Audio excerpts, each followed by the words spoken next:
이미 받은 진리라는 말씀의 제목으로 함께 잠시 말씀을 나누려고 합니다. 저희가 2023년을 시작하면서 개혁주의 5가지 항목을 함께 살펴보았죠. 그런데 이제 이 5가지 항목이라고 우리가 이야기를 하지만 사실 결국은 이것이 이야기하는 주제는 딱 3 단어로 표현이 될 수 있습니다. 하나님께서 죄인을 구원하신다. 네. 개혁주의의 주제예요. 이 5가지 항목의 주제. 하나님께서 죄인을 구원하신다. 네. 다시 말씀드리지만 이 개혁주의 교리는 어떤 특정한 사상을 주장하기 위해서 따로 누군가 정립한 그런 개념이 아니라고 제가 말씀드린 바 있습니다. 여러 가지 거짓된 가르침들 속에서 교묘하게 속이는 이 많은 이 사상들 속에서 이 교회를 보호하기 위해서 그러한 공격들로부터 교회를 보호하기 위해서 진리를 논증하는 과정 속에서 추출되었다고 봐야 합니다. 이 교리들이. 그래서 그렇게 추출된 그 과정 속에서 추출된 성경에서 말씀하는 신앙의 근본적인 핵심이라고 볼 수 있는 것입니다.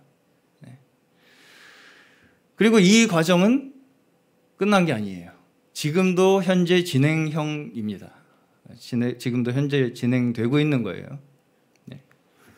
이것이 우리가 생각하기에 이런 논증, 진리를 드러내는 일, 이런 것들이 어떤 특정한 기독교 단체나 신학적인 어떤 논쟁을 하는 그런 학자들이나 사역자들 사이에서만 일어나는 것이라고 생각하기 쉽지만 그런 것만이 아니라 사실은 우리 개개인의 신앙생활 속에서도 엄청나게 이러한 이 신앙적 기본 교리들은 영향력을 끼치고 있다는 거예요. 우리에게. 그래서 이런 말씀을 이제 제가 이렇게 자세하게 드리면 뭘 그렇게 꼬치꼬치 따지냐. 그냥 대충 말씀 보고 은혜 받으면 되지. 말씀 보면 다 은혜 되는 거지. 라고 생각하실 수 있겠지만 이미 사실은 우리가 말씀 나누었다시피 우리의 모든 생각과 의지조차도 우리는 그 방향성을 잃어버렸다고 얘기했어요. 제가. 성경에서 그렇게 말씀하시는 거예요. 제가 얘기하는 게 아니라. 그래서 우리가 대충 혼자 말씀 보고 믿겠다고 하는 그 생각 자체가 사실은 위험한 생각이에요. 위험한 생각입니다. 그리고 사실상 뭔가 혼자 말씀대로 믿을 수 있다고 하는 것 자체가 가능하겠습니까? 불가능하겠습니까? 불가능하겠죠. 불가능합니다. 사실상. 그래서 어떤 분들은 자기들만이 이 뭔가 교리에서 벗어나서 교리라고 하면 뭔가 알레르기 반응을 일으키시는 분들이 있어요. 또 보면. 그래서 교리에서 벗어나서 우리는 성경대로 믿는다라고 이렇게 주장하고 싶어 하시는 분들이 있어요. 물론 성경으로 우리의 믿음이 신앙이 돌아가야 하는 것은 사실입니다. 그렇지만 사실상 이 성경이 정확하게 무엇을 말씀하고 있는가 이것을 우리가 알 수 있는 것, 이것이 성경적인 신앙이다 라고 어떤 고정할 수 있는 하나의 지식 체계로 만들 수 있느냐, 그것은 불가능하다는 거예요. 성경이라는 것을 이거 이렇게 하면 이게 신앙생활이고 이게 성경이 말하는 바야 라고 누군가 그것을 딱 고정해 버리잖아요. 그럼 그거 자체가 지식체계가 되는 거예요. 그러면 그야말로 스스로의 관점이 성경대로라고 주장하는 거잖아요. 그게 내 관점이 성경대로다. 그렇죠? 그러면 내 관점에 결국은 무슨 얘기냐면 성경을 끼워 맞추게 되는 결과가 와요. 내 관점에 성경을 끼워 맞추는 결과가 된다고요. 그렇기 때문에 그렇게 이야기하는 그 순간 내가 보는 성경이, 내가 보는 관점이 정답이야 라고 주장하는 그 순간 성경에서 빗나가는 거예요. 이해 가십니까? 네. 성경은 어디서부터 온 거예요? 어디서부터 왔어요? 성경이? 누구의 말씀이에요? 네. 하나님의 말씀이죠. 하나님의 말씀이에요. 네. 믿으시죠? 네. 하나님으로부터 온 지혜이고 하나님으로부터 온 지식이 성경이에요.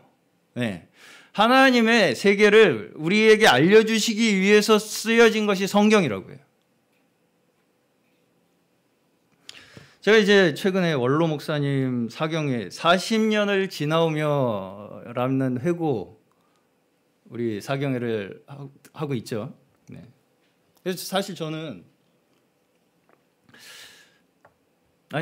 사경회면 좀 말씀을 뭔가 이렇게 연구하고 증거하고 뭔가 이런 게 사경회가 돼야 되는 거 아닌가. 제목이 40년을 회고하는 것이 사경회가 되나? 될 수 있나? 이런 생각을 사실 솔직히 처음에 좀 했었어요. 근데 이렇게 계속해서 그 말씀을 들으면서 벌써 이제 40회가 되었습니다. 40년을 지나오며의 사경회 횟수가 40회가 되었어요. 사실상 우리가 걸어온 그 길 자체가 성경을 분별해내는, 증거해내는 그 삶이었다. 그 길이었다. 또한 우리가 지금 가는 길도 사실은 그러한 진리를 드러내고 하나님의 말씀이 어떤 정말 참 뜻이 무엇인지 알고자 하는 그 길을 원로 목사님께서 40년 동안 오신 것이고 또한 우리도 그 길 위에 여전히 걸어가고 있는 것이다 라는 것이죠. 사실은 이 성경의 말씀, 하나님의 말씀이 어떤 뜻인가, 어떤 의미인가를 드러내는 이 일은 우리에게만 있는 것도 아니고 어떤 교회의 역사 속에만 있는 것이 아니라 어디에서부터 있어요? 성경에서부터 있는 거예요. 성경의 모든 기록이 사실은 잘 생각해 보시면 다 우리 이 하나님께서 이루신 역사의 발자취들이에요. 성경의 전체적인 구성을 다시 한번 제가 좀 말씀을 드려보면 구약의 첫 5권이 뭐예요? 이재능이지. 모세오경. 이제 거의 뭐 네. 자동으로 나옵니다. 이제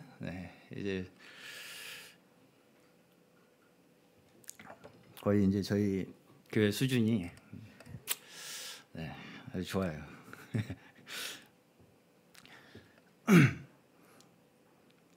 원래 근데 이 모세오경이라는 5권의 책이죠. 창세기, 출애굽기, 레위기, 민수기, 신명기. 이 책이 원래는 한 권의 두루마리로 돼 있었어요. 사실은 구분이 안 돼 있었고 제목도 없었어요. 이것을 나중에 유대인들의 편의상 5분으로 나눈 거예요. 내용을 기준으로. 그래서 이제 지금의 모세오경이 된 거예요. 그 제목이 사실은 그 시작하는 첫 문장의 단어를 그 성경의 제목으로 만들었어요. 그래서 창세기에 이제 태초에, 원래 이제 창세기의 제목은 태초예요. 태초에. 베레시트. 그래서 이 모세오경 이 5권의 책을 유대인들은 토라라고 불러요. 율법서라고 부르고요. 이것이 결국은 성경의 근간이다 이렇게 생각합니다. 그리고 이제 첫 번째 여기서 책인 창세기는 무엇을 얘기합니까? 처음부터 뭐라고 선포하면서 시작을 해요? 하나님께서 이 모든 천지 만물을 창조하시니라. 뭐냐면 성경의 그 뒤에 이루어지는 길고 긴 사건들과 역사들이 있잖아요. 그 이루어진 사건의 최초의 원인이 뭐예요? 창조라는 거예요. 하나님의 창조. 하나님의 창조에 그 모든 원인이 있다. 그 발단이 여기에 있다. 에서부터 시작하는 거예요. 세상을 하나님께서 시작하는 것을 알려주는 거예요. 먼저. 이 세상 그 누구도 아무리 지혜 있는 자라 할지라도 나 스스로 내가 존재하고자 하는 사람이 있습니까? 예? 내가 있고 싶어서 있는 사람이 있어요? 이 세상에 어떤 사람이라도? 우리 중에 누구 한 사람도 내가 여기 있고 싶어서 있는 사람도 없고요. 왜 사실 우리가 여기에 존재하고 있는지도 스스로 알 수 있는 사람은 없습니다. 없어요. 지금도 스스로 인간이 아무리 고민하고 열심히 연구해봐도 우리가 왜 이렇게 살고 있는지 답이 안 나왔어요. 네. 그래서 이제 지금까지 가장 유력한 이론이 뭡니까? 우리 인간 스스로 짜낸 그 이론 중에 우리가 왜 존재하고 있는지를 설명하는 가장 유력한 이론이 뭐예요? 김범장님. 네. 진화론. 네. 그러니까 한마디로 얘기하면 뭐예요? 어쩌다가. 네. 어쩌다가 그냥 우연히. 네. 어쩌다가 그냥 우연히 있게 됐다. 이게 지금 결국은 우리 인간이 짜내고 생각하고 고민한 결과 나온 답이에요. 그렇죠? 네. 이게 답입니까? 어쩌다가가 답이에요? 네. 이 방면으로는 제가 복음 전도지에다가 잘 설명을 해놨으니까 한번 참고해 보시고요. 오늘은 이것까지 자세히 설명할 시간은 없고요. 자, 일단 어쩌다가 우연히라는 것은 우리가 알고 싶은 답이 아니에요. 그렇죠? 심현호 학생. 네. 어쩌다가 우연히는 내가 알고 싶은 답이 아니야. 나 지금 힘들어 죽겠는데 어쩌다가 우연이라잖아 지금. 막 머리가 터져 나갈 것 같은데 어쩌다가 우연히 그냥 그렇게 산다는 거잖아요. 그죠? 그 답이 아니죠 그건. 네. 우리의 문제의 근원을 해결해 주지를 않아요. 그 답은. 뭔가 우리는 스스로의 문제를 해결하고 싶어서 근원을 자꾸 파헤치는데 우리가 내릴 수 있는 답은 결국은 그냥 어쩌다가 라고 하는 답밖에 말할 수가 없기 때문에 이건 사실상 우리에게 해답이라고 말할 수가 없습니다. 이 대답은. 네. 그런데 성경에서는 이 세상이 분명하게 어떤 원인에 의해서 생겨났다. 이것을 선포한다는 것이죠. 다시 말해서 우리의 존재의 가장 근본적인 원인이 뭐예요? 하나님. 네. 우리가 존재하는 그 모든 근본적인 원인이 하나님이라고 성경에서 선포한다고요. 네. 그런데 이제 창세기에 보시면 하나님의 창조 세계에 뭐가 들어왔어요? 악이 들어왔어요. 악. 네. 사탄. 그래서 이 사탄은 하나님의 절대성에 대해서 대항한 존재예요. 그리고 그 스스로 하나님의 자리를 대신하려 한 존재죠. 그리고 이제 이 인류의 조상 아담은 결국은 이 사탄, 악의 유혹에 빠져서 하나님을 떠나고 죄에 빠져 타락하게 되었어요. 그렇죠? 네, 여기까지 다 아시죠? 그래서 이제 이 인류가 타락했다 라는 것에 대해서 설명하는 것이 첫 번째 뭐예요? 전적 타락. 네. 인류의 첫 번째 죄에서 볼 수 있듯이 인류의 타락은 뭐였어요? 인류의 타락도 결국은 뭐예요? 아담과 하와가 사탄이 와서 꼬시잖아요.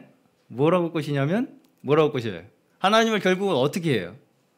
하나님을 어떻게 하도록 해요? 의심하도록 하죠. 그러니까 하나님께서는 이 선악과를 먹으면 죽을 것이라고 말씀을 하셨는데 사탄은 뭐라고 하냐면 이걸 먹으면 하나님처럼 될 수 있다고 얘기를 하잖아요. 그것에 결국은 꼬임에 빠져서 이들이 그 유혹을 받아들이고 죄에 빠지게 된 거예요. 타락하게 된 거예요. 이게 뭐냐면 결국은 뭐예요? 하나님의 말씀, 하나님의 뜻을 누구 맘대로 해석했어요? 자기 맘대로 해석했죠. 그렇죠? 네. 하나님의 말씀을 자기 맘대로 해석했다고요. 하와가. 네. 그렇죠? 잘못 해석했죠? 하나님 말씀을. 거기서부터 시작된 것이 인간의 타락이에요. 하나님의 말씀을 자기 마음대로, 자기 식대로, 내 편한 대로, 내 위주대로 해석하는 거. 그렇기 때문에 우리가 죄인이라고 할 때, 제가 이 전적 타락 말씀을 할 때도 말씀드렸지만, 내가 어떤 잘못을 했기 때문에 내가 죄인이라고 생각하려고 하는 이 습관이 우리한테 있는데, 사실은 우리가 내가 어떤 것을 잘못했기 때문에 죄인이 된 것이 아니라 죄인이기 때문에 죄를 짓는다는 거예요. 성경에서는. 네. 결국은 그 아담이 범죄한 그 범죄의 성격 자체가, 자, 사과를 따먹은 그 자체가 우리가 생각하기에 지금 사과가 아니라 선악과를, 그 어떤 열매를 따먹은 그 자체가 엄청나게 극악무도한 범죄입니까? 네. 생각을 해보세요. 그거 자체가 우리와 하나님과의 관계 사이에 있어서는 안 되는 영역으로 우리를 잡아 놓은 게 죄의 근원이 된 거예요. 그렇죠? 그 죄의 영역, 그 죄의 세력 가운데 아담으로 인해서 우리 온 인류가 처하게 된 거예요. 네, 죄의 세력 가운데. 네. 거기에서 우리 그 누구도 벗어날 수 없게 됐어요. 인류가. 그렇기 때문에 인류 전체가 빠지게 된 그 스스로의 힘으로 하나님처럼 되고자 한 마음이잖아요, 결국. 그렇죠? 인간도 결국은 뭐예요? 하나님처럼 되겠다고 한 거 아니에요. 그렇죠? 그 선악과를 먹으면 하나님처럼 너도 될 수 있다는 사탄의 이 말에 넘어간 거잖아요. 그럼 결국 뭐예요? 하나님처럼 되겠다는 거잖아요, 자기도. 인간이. 그렇죠? 이것이 타락의 근본적 원인이라는 거예요. 우리 인간이 가진 근본적 원인이 뭐냐? 내가 스스로 하나님처럼 되겠다. 하나님 없이 내가 스스로 하나님의 영역에 도달하겠다는 거예요. 이것이 모든 인간이 처한 근본적인 타락의 원인입니다. 그 누구도 벗어날 수 없는 영역이고요. 그렇기 때문에 우리가 죄인이라고 할 때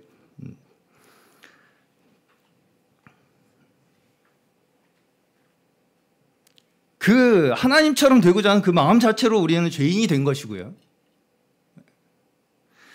여기에서 시작되는 그 어떤 것이든지 선하겠습니까? 악하겠습니까?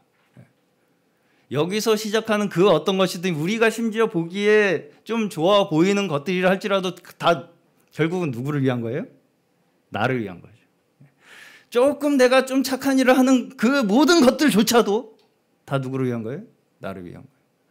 이 세상에 수많은 종교들이 나름의 도덕을 추구하고 나름의 선을 추구하죠. 누구를 위한 거예요? 다 나를 위한 거예요.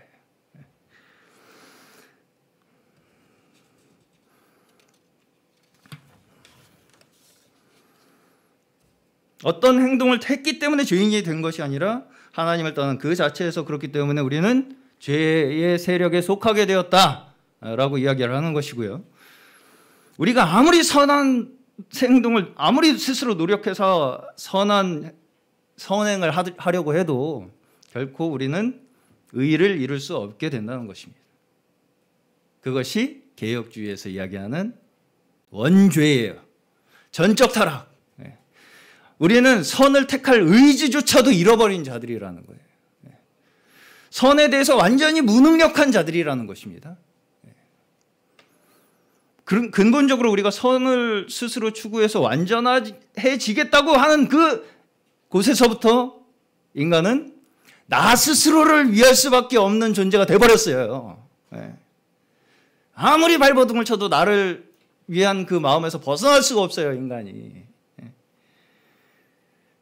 그것이 바로 인격 자체가 타락했다는 것을 이야기하는 거예요. 우리의 인격 자체가 썩었어요. 거기서 좀 뭔가 보기 좋은 게 뭔가 피어나도 다 죽은 거예요, 결국.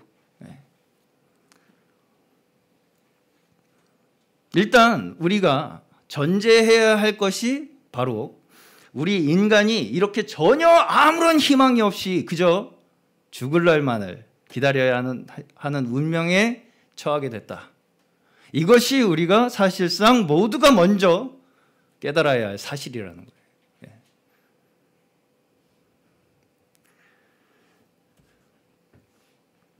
이것이 완전히 우리에게 고백이 돼야 됩니다.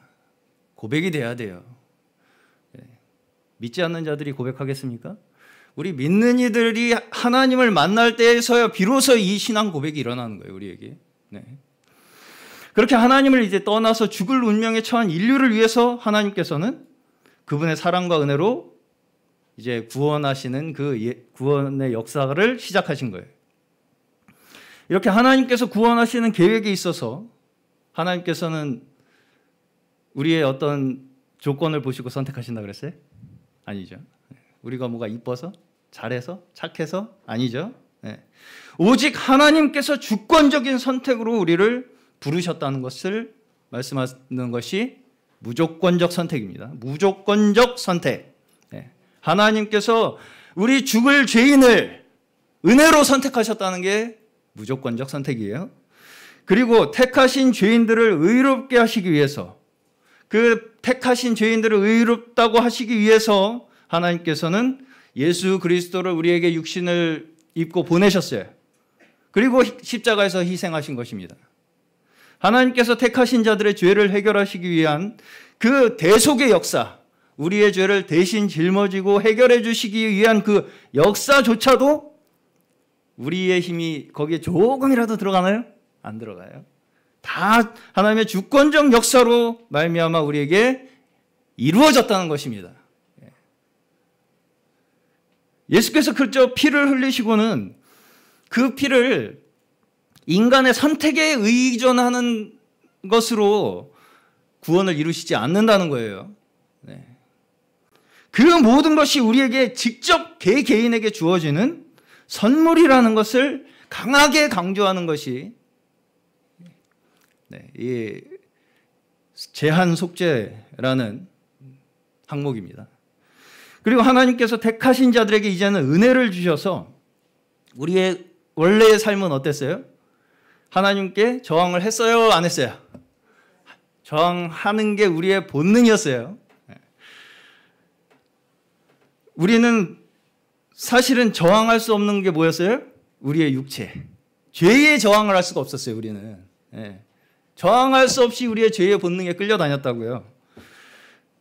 그러한 우리들을 죄의 그 모든 속박을 이기게 하시고 사망 권세에서 벗어날 수 있는 능력을 주시는 것이 저항할 수 없는 은혜라는 거예요. 네. 우리가 진정 그 은혜를 받았다면 그 주님의 은혜의 힘은 너무나 강력해서 우리가 얽매여 있어서 우리가 정말 우리 스스로는 풀 수 없을 것 같이 생각되었던 그 모든 죄의 권세들, 사망 권세들에서 우리는 이제 그 죄에 저항하고 이제는 죄에 저항할 수 있는 힘이 생긴 거예요.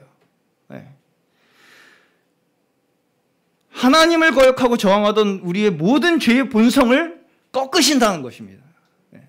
그것이 우리가 저항할 수 없는 은혜예요. 그러한 택하신 자들을 끝까지 이끄신다라는 것이 우리의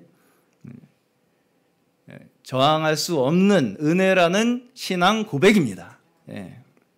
또 마지막으로 우리의 믿음의 삶을 살아가는 데 있어서조차도 이거조차도 우리 이제 구원받았으니까 우리의 힘으로 이제 앞으로 잘 해봐야 되나요? 이거조차도 우리의 노력으로 이루어지는 것이 아니라 우리에게 주신 성령의 확증으로 말미암아 말씀의 확증으로 말미암아 우리에게 그 소원을 가지게 하신다는 거예요. 하나님의 뜻을 이루고자 하는 그 소원을 우리에게 기쁘게 가지게 하신다는 거예요. 기꺼이 우리가 그 하나님의 뜻에 순종하며 따라갈 수 있는 그 믿음을 우리에게 허락하신다는 것입니다. 하나님의 기쁨이 곧 나의 기쁨이 되게 하셔서 우리를 끝까지 보호하시고 인도하실 것이라는 그 믿음의 고백입니다. 이 믿음의 고백으로 우리를 인내하게 하시는 거예요. 그 믿음이 우리를 인내하게 하는 거예요. 자, 여기서 믿음이라는 것이 이제 뭐냐면 구원을 받기 위해 내 의지를 사용해야 하는가, 믿어야 한다라고 할 수 있는가, 과연 인간이, 이것에 대한 문제가 매우 첨예한 논쟁거리였어요. 자, 이것은 근데 사실상 우리가 믿음이라는 것을 어떤 시각으로 바라볼 것이냐의 문제입니다. 자, 사실상 우리가 많은 경우에 믿음을 어떻게 생각하냐면 내가 어떻게 했으니까 난 믿은 거야 라고 생각하고 싶어요. 무슨 말씀인지 가요? 네. 잘 안 가죠. 네. 믿음조차 믿음의 확신을 내 행위에 근거하려고 한다고요. 네. 내가 이렇게 마음을 지금 먹고 잘 착하게 살고 있는 걸 보니까 난 믿은 거야 라고 하고 싶어 한다고요. 네. 자, 그런데 말씀에서는 뭐라고 하십니까? 믿음조차 우리에게 선물로 주어진다는 거예요. 네. 바람이 부는 것처럼 어디에서 우리에게 오는지 모르게 우리에게 말씀이 들려와요. 하나님의 말씀이. 그럴 때 우리의 심령 속에 믿음이 주어지는 것입니다. 네. 내가 마음을 먹었어요. 믿겠다고 태어날 때부터? 하나님의 말씀을 난 믿겠다고 아주 각오를 하고 살았습니까? 네. 그런 사람은 한 명도 없어요. 네. 우리가 믿어야겠다. 아무리 노력한다고 해서 우리가 믿을 수 있겠습니까? 네. 자신의 교만한 마음과 스스로 내가 이루어보겠다고 하는 그 마음이 끝까지 사라지지 않는 한 믿어야겠다는 노력은 오히려 어디로 가겠습니까? 나의 공로로 가죠. 그 믿음조차 나의 공로로 가는 거예요.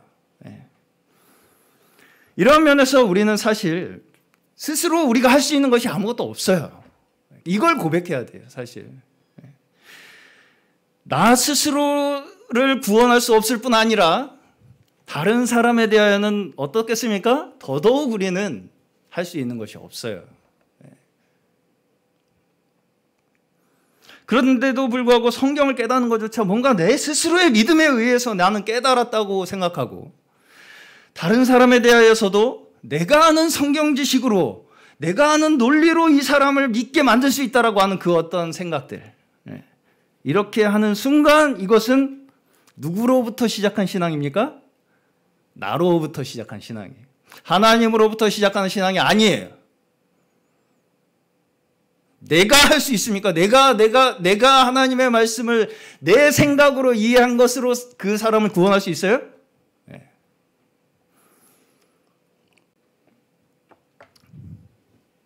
거기에서부터 인간으로부터 시작되는 종교가 되는 것입니다.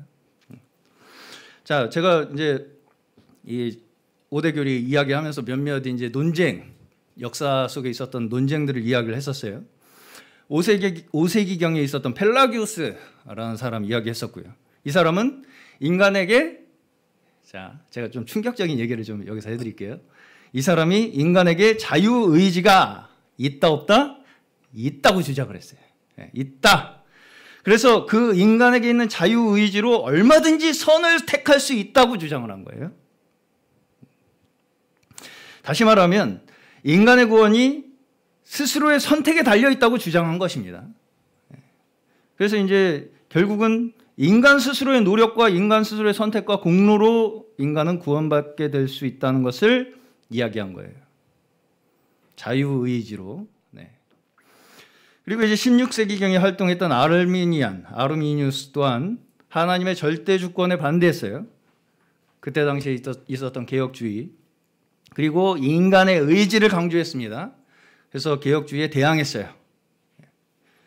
그리고 이제 한 사람 더 제가 지금 소개를 시켜드려 보면, 펠라기우스보다 약간 앞선 4세기경에 아리우스라는 사람이 있었어요. 아리우스. 이 아리우스는 예수님을 하나님께서 만든 피조물로 봤어요.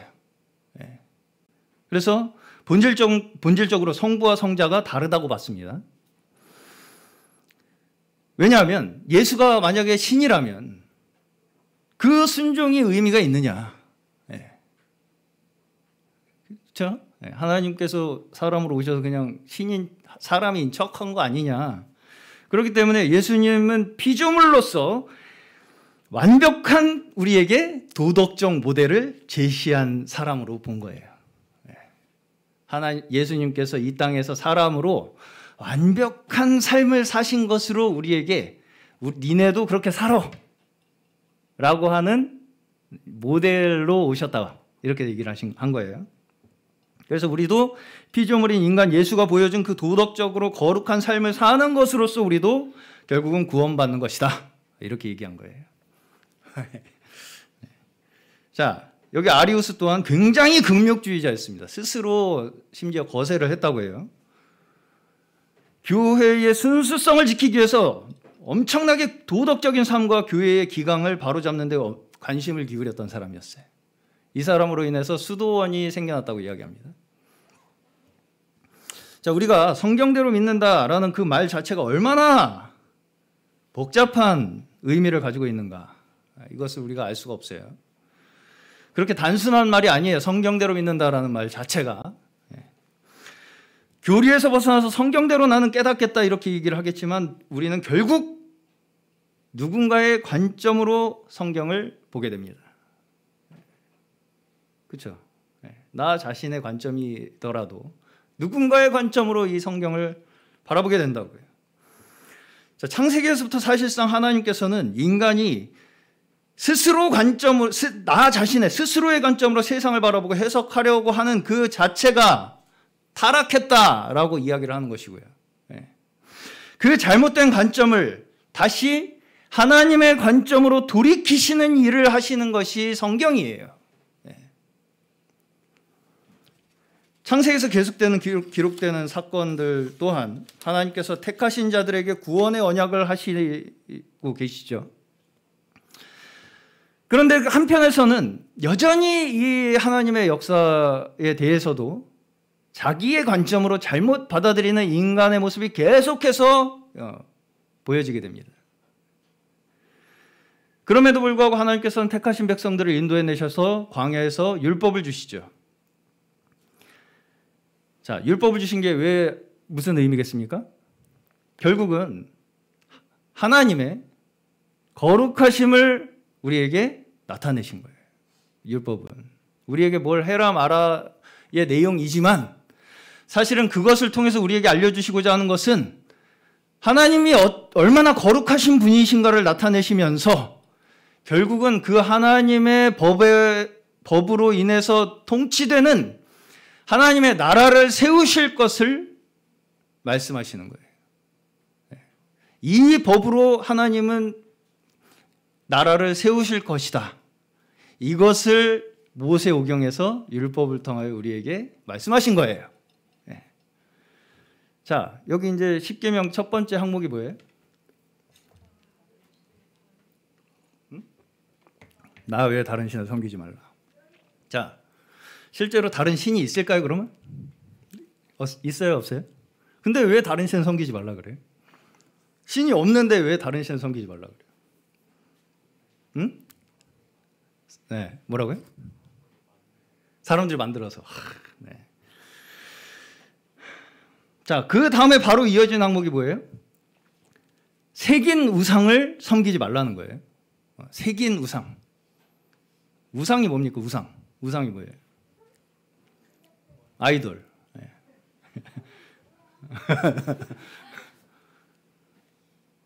뭐예요? 자, 어떤 다른 신이 있어서 하나님께서 그 다른 신을 질투하시는 겁니까, 지금? 아니죠. 네. 진짜 실제로 다른 신이 있어서 우리가 그 신한테 갈까봐 질투하시냐고요, 하나님이. 아니잖아요. 그렇죠? 자, 우상은 결국 뭐예요? 나 스스로를 구원하겠다고 하는 인간의 노력이에요. 지식이고요, 욕망이에요. 그것이 표현된 것이 우상입니다. 네. 원래 우리가 원해야 되는 것은 뭡니까? 하나님과 함께하고 하나님께 감사하고 영화롭게 하는 것이 우리가 원하는 삶이어야 되는데 우리가 원하는 게 뭐가 됐어요? 이 땅의 모든 피조물들이 우리의 욕망의 대상이 된 것입니다. 그것이 타락한 결과가 된 거예요. 이 땅에 있는 모든 보이는 것들이 우리가 원하는 것들이 된 거라고요. 그렇게 우리의 개인의 욕망, 집단의 욕망을 구체적으로 나타낸 것이 새긴 우상이에요. 새긴 우상. 우리는 이걸 우리가 원하는 걸 들어주는 신으로 하자. 그것이 형태로 나타나는 거예요. 우리의 마음속에 있는 욕망이 소의 형태로, 뭐 코끼리의 형태로, 뭐 이런 식으로 나타나잖아요. 그게 뭔가 우리의 원하는 걸 들어줄 것 같이 생각하는 거거든요. 사람들이 동의한 거예요. 거기에 있어서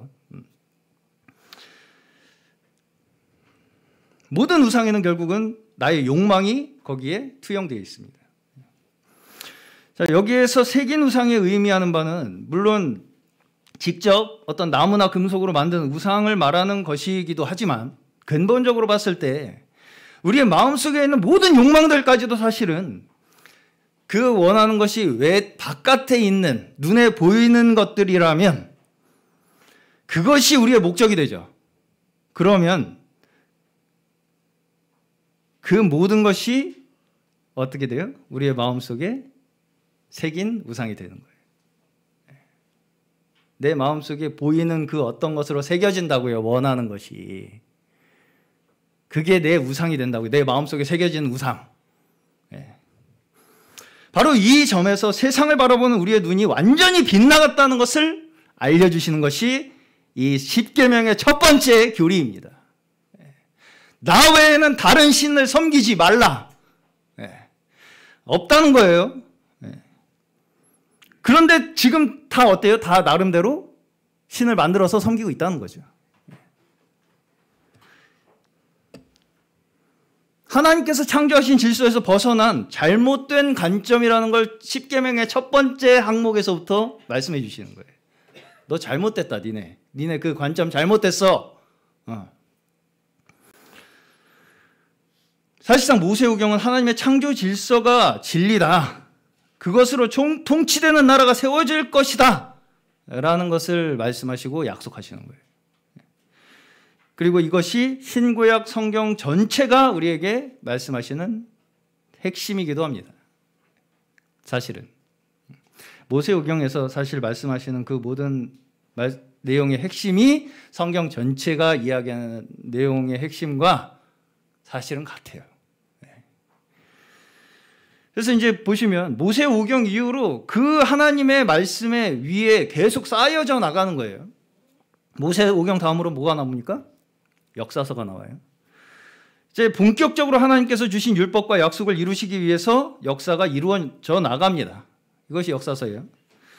그래서 역사서에서 시작이 여호수아의 인도로 이스라엘 민족이 하나님께서 약속하신 가나안에 들어가는 것으로 시작해요.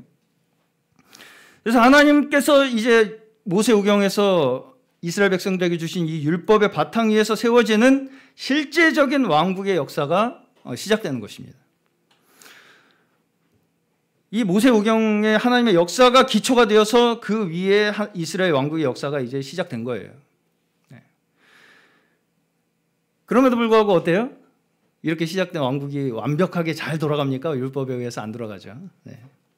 그 또한 계속해서 하나님의 율법을 자신의 생각대로 임의대로 해석하고 받아들이는 그 모든 인간 중심적 관점들로 인해서 결과적으로 구약에서 이스라엘은 나라를 잃어버리고 백성들은 흩어지게 되는 징계를 맞게 됩니다.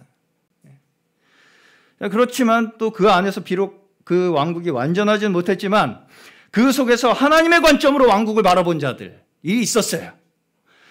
특히 다윗과 솔로몬을 통해서 실제적으로 하나님의 율법을 어떻게 올바른 관점으로 우리가 바라보아야 할 것인가, 이것을 설명한 것이 시가서입니다. 욥기, 시편, 잠언, 전도서, 아가서.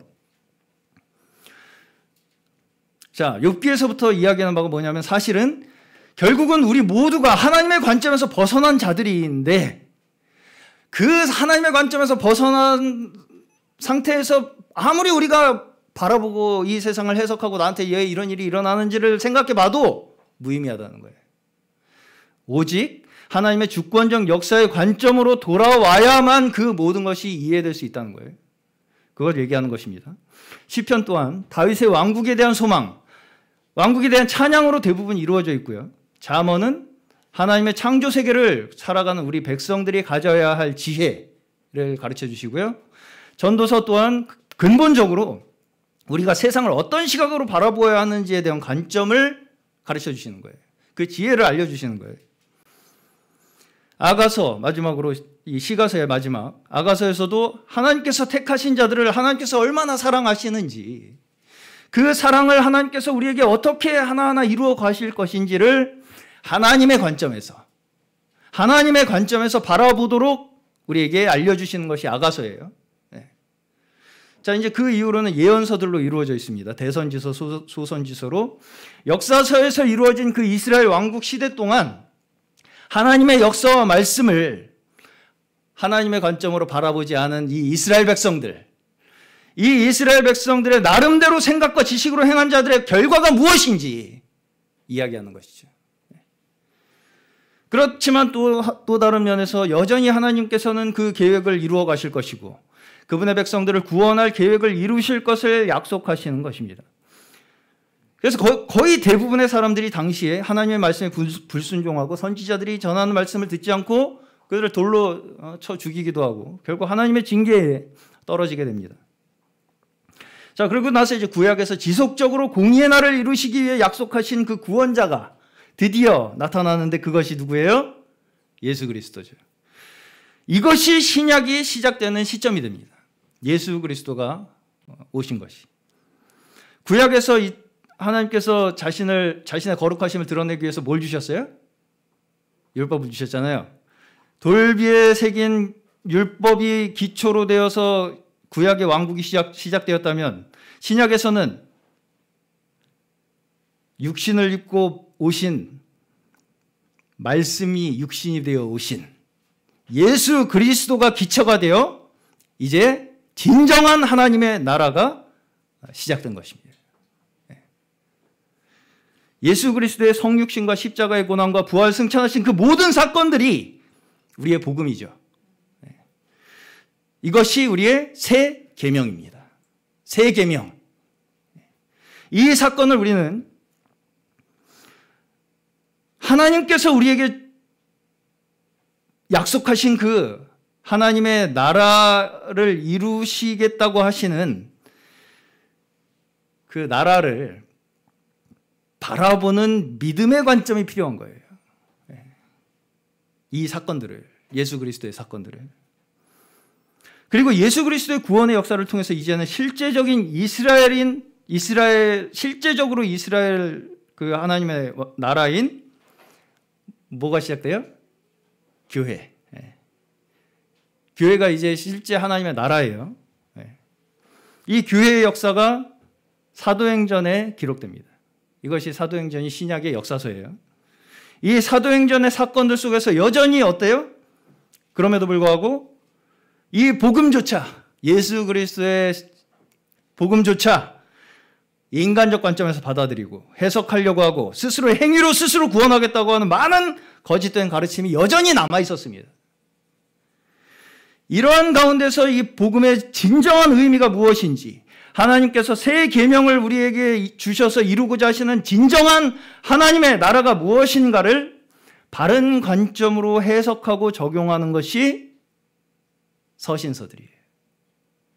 사도들이 교회를 위하여 주신 말씀들이라고요. 바울 서신과 공동 서신들. 그리고 마지막으로 예언서로서 계시록에서는 이제 마지막으로 모든 불순종하는 자들의 결과가 거기서 나타나게 되고 하나님의 나라가 이루어질 것을 약속하시는 것으로 이 성경이 맞춰지게 됩니다. 사실상 이 모든 것이 하나님의 말씀을 우리에게 증거하시기 위한 뭐예요? 논증이에요. 신학적 논증이에요. 심지어 결국 우리는 하나님의 나라가 무엇인가를 알려주시는데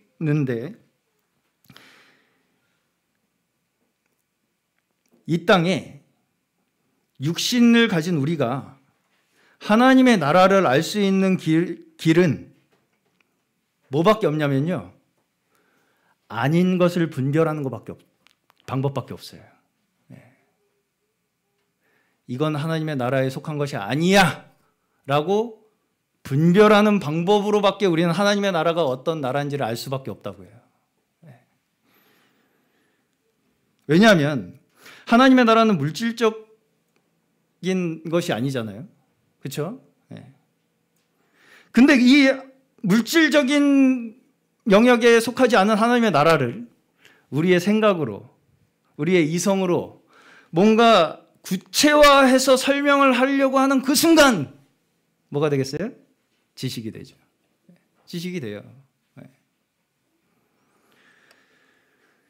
그렇게 하나님의 나라를 구체적으로 설명하려고 시도하는 그 모든 교리들이 이단적 사상입니다. 이단적 사상이에요. 하나님의 나라는 여기에 있다, 저기에 있다. 이렇게 하면 하나님의 나라다. 화장실도 같이 가고, 시장도 같이 가고, 피아노도 같이 치고, 그거 하나님의 나라다. 라고 하는 그 모든 것들이 하나님의 나라는 여기 있다, 저기 있다 하는 거죠? 이단적 사상이에요. 오늘 본문에서 예수님조차 자신을 증거하실 때에 어디에 기반을 두세요? 모세의 율법과 예언서와 시편에 기록된 말씀들이 바로 나를 두고 기록한 것이라고 증거를 하시는 거예요.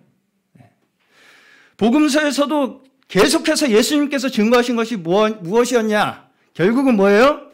율법의 진정한 의미예요. 당시 유대인들은 구약의 박사들이었죠. 우리하고는 상대가 안 됩니다. 이 성경 지식에 대해서는. 모세오경 토라 정도는 암송할 정도였어요. 기본적으로. 나름대로 자신들이 성경대로 믿는다고 자부했어요. 이 사람들은. 그렇죠? 우리가 믿는 게 성경대로 믿는 거야. 라고 가장 자부한 사람들 중에 하나가 이 당시 유대인들이었어요. 그러면서 예수님과 제자들을 정죄했죠. 그럴 때 예수님께서는 뭐라고 말씀하세요? 지금 너희들이 보는 그 성경의 관점이 틀렸어. 너희들이 지금 성경적이라고 하는 그 너희들의 관점은 완전히 빗나갔어. 라고 말씀하시는 거예요. 성경이 말씀하는 바가 그것이 아니라는 것입니다. 서신서에서도 마찬가지고요. 예수 그리스도의 십자가와 부활 승천의 의미를 나름대로 자기의 지식으로 받아들이려고 하는 그 모든 사상들에 대해서 올바르게 적용하고 해석하는 믿음의 관점이 무엇인가를 계속해서 가르치는 거예요. 계속해서 인간의 관점에서 받아들이려고 하는 그 모든 거짓된 가르침에 대항해서 하나님으로부터 시작된 세상, 하나님의 주권적 은혜로 주어지는 우리의 믿음으로 우리의 믿음은 제자리를 찾아 나아가는 것입니다. 제자리를 찾아 나아가는 거예요. 갑자기 어느 날 사람에게 뚝 떨어진 성경 해석, 나한테만 주셨어. 이 성경 해석법은. 내가 보는 이 관점으로 보지 않으면 이제 앞으로 없어. 구원은. 라고 하는 이 주장 어떻습니까? 결코 이러한 유혹에 빠지지 않으시기를 주님의 이름으로 축원합니다. 우리에게 하나님께서 말씀을 계시하는 방법은 이런 식으로 하지 않으세요. 우리의 신앙은 올바른 신학의 바탕 위에 균형 잡힌 교리가 있어야만 건강하게 유지될 수 있는 거예요.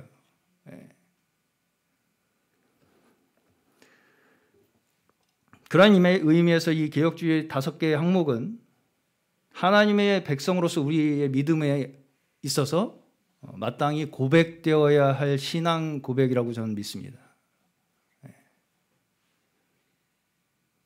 고백되는. 구약에서부터 시작된 이 신앙의 모든 선배들의 신앙 고백들 속에서 우리의 신앙도 발견되기를 바라고요. 오직 구원은 하나님께 있으며 그 은혜로 말미암아 구원받은 자들로서 우리는 그저 모든 영광과 찬양을 하나님 앞에 올려드리는 저희 하나님의 백성들 되시기를 주님의 이름으로 축원합니다.